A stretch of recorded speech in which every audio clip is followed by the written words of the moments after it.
Good evening, everyone. I'm Amanda Hill. And I'm Pat Callahan. For more than a century, the town of Rumford, like so many others across Maine, has been known as a mill town. It grew as the local paper mill did. Livelihoods and life itself revolved around it, but times have certainly changed. The mill now employs a fraction of the people who once worked there. The future of the mill, of the town, and of the families living there are still intertwined. News Center Maine's Chloe Tebow went to Rumford to learn how a new nonprofit is helping those families face that future head on. Chloe? Hi, Pat and Amanda. The nonprofit Friends of the River Valley took off in early 2021. Since then, it has poured thousands of dollars into programs that address big issues in Rumford, like childhood trauma, lower literacy rates, and hunger. The hope is that support will allow local families, and especially local children, to write a new chapter for the history books.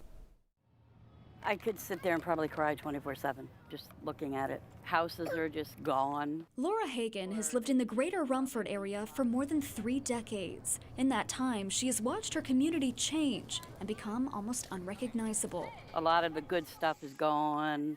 There's nothing for the kids to stay off the street. It's why she was excited to bring her great-granddaughter here to the Art Van in Rumford's Strathglass Park. Ta-da! What Art Van does is offer an opportunity to express how we feel through the arts. Art Van founder Jamie Silvestri says her crew started coming to Rumford in January. It's an emotion mobile. Local nonprofit Friends of the River Valley has helped to fund these visits, which give kids a safe space to talk about their feelings and thoughts. I think it's been, a feeling that isn't always provided for them to be able to express, deeper what's going on and build these relationships with us.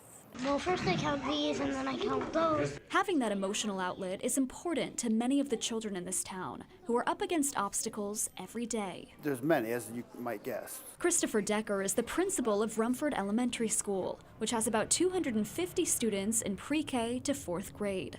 A lot of them are dealing with issues at home, like food insecurity. When it comes to the federal guidelines on free and reduced lunch, it's over 85%. Which is an extremely high number. A high number with consequences. U.S. News reports last year these students had a 42% proficiency rate in reading compared to 55% statewide. In math, those numbers dropped to a 17% proficiency rate compared to 36%. If it puts them behind the 8 ball at this level, it only gets magnifies when it gets to middle school and high school. It's an uphill battle, and the teachers will tell you that. An uphill battle that manifests in different ways. Some of the challenges is obviously the anxiety of the kids at school, getting them to school, getting the parents to get them to school sometimes. School Resource Officer Douglas Mayfield says recently Rumford has seen more problems with mental health and substance use disorder, a cycle that can be tough to break. I know it definitely comes down to what's going on at home. That's Congress Street. President of the Rumford Area Historical Society, Mary Puya LaPointe, has spent her entire life in this town and remembers when the community felt different. You don't have that neighborhood connection like we used to have. She says now there are fewer people in Rumford and they have smaller families, a decline perhaps related to the way the mill in town has changed. The mill contributed to a lot, like they donated to a lot of different things. Like to different programs and stuff like that.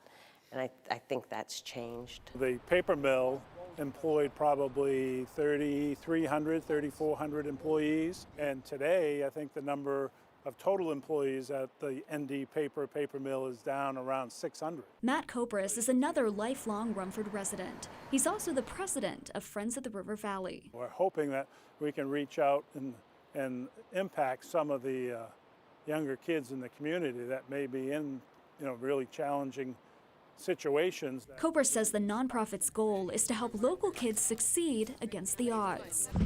Addressing food insecurity is another way to do that. We started with about 20 people that showed up, and now we see about 40 to 60 people that come every week. In the fall of 2021, Friends of the River Valley helped the Old School Food Pantry on Maine Avenue get off the ground with a $20,000 donation.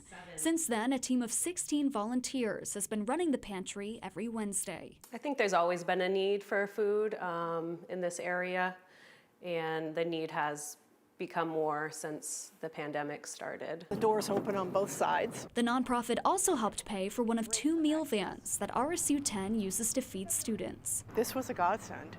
We packed roughly 100 2- and 3-day meal packs in this van and did multiple routes throughout our community during the pandemic. That work continued in the summer of 2022, amounting to about 1,500 meals per week delivered to students at different River Valley sites. We know that we are the primary food source for a lot of our students. We don't want to see this area die. Friends of the River Valley volunteer Eddie Patterson hopes the nonprofit's work will continue to address all of these problems and more. Education is key.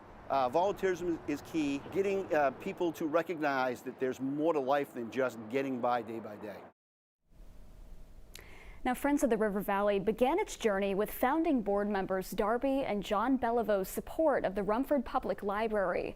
It also partners with Team Long Run, which helps kids get active and learn to read. You can find out more about this rising nonprofit and its work on our website and mobile app. Amanda, back to you. All right, Chloe, thank you.